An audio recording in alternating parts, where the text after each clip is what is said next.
বন্ধুরা, আজকে আমি আপনাদের সাথে ভাগ করে নেব মশলা বড়ির রেসিপি। বিশেষত পূর্ব মেদিনীপুরের একটি ঐতিহ্যবাহী অংশ এই মশলা বড়ি। শীতের হিমেল হাওয়া বইতে শুরু করলেই বাংলার গ্রামে গঞ্জে ধুম পড়ে এই বড়ি দেওয়ার পালা। চলুন এই ভিডিওর মাধ্যমে দেখে নেওয়া যাক কিভাবে এই বড়ি দিতে হয়। এই মশলা বড়ি দেওয়ার জন্য যে যে উপকরণগুলি লাগে সেগুলি হলো 500 গ্রাম খোসাবিহীন বিউলির ডাল, 25 গ্রাম জিরে, 25 গ্রাম মৌরি, 10 গ্রাম গোলমরিচ, 5টা তেজপাতা, 6 থেকে 7টা শুকনো লঙ্কা। এক্ষেত্রে বলে রাখি, আপনারা যেরকম ঝাল খাবেন সেই অনুযায়ী কিন্তু লঙ্কা ব্যবহার করতে পারেন। আর দিতে হবে 4 চামচ আদা বাটা, 5 চামচ সরিষার তেল এবং স্বাদ মতো নুন। এইবার এখানে একটি কথা বলি, এই বড়ি দেওয়ার প্রসেসিংটা কিন্তু চলে মূলত দুদিন ধরে।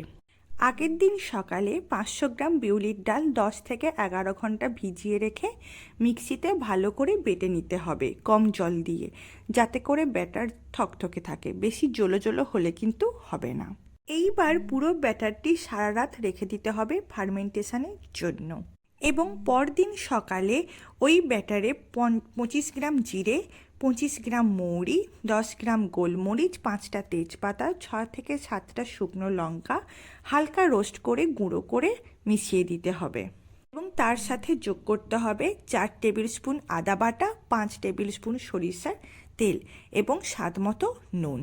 এরপর ব্যাটারটি ভালো করে ফেটিয়ে নিতে হবে। ফেটানো ঠিক না হলে কিন্তু বড়ি শক্ত হবে। আর আপনার ব্যাটারটি ভালো ফেটানো হয়েছে তখনই বুঝবেন যখন এক বাটি জলে ব্যাটারটি ড্রপ ফেলবেন। তখন যদি দেখেন যে ড্রপটি ভেসে উঠেছে, তখনই বুঝবেন যে আপনার ফেটানো একদম ঠিকঠাক। এরপর টকটকে রোদে একটা ছোট্ট মাদুর হালকা করে সরিষার তেল বুলিয়ে নিয়ে বড়িগুলো ড্রপ হিসেবে দিয়ে দিতে হবে, যেমন ভিডিওতে দেখানো হয়েছে। আর এখানে আরেকটিও কথা বলে রাখি, বড়ি দেওয়ার জন্য কিন্তু টানা ঝলমলে রোদের প্রয়োজন।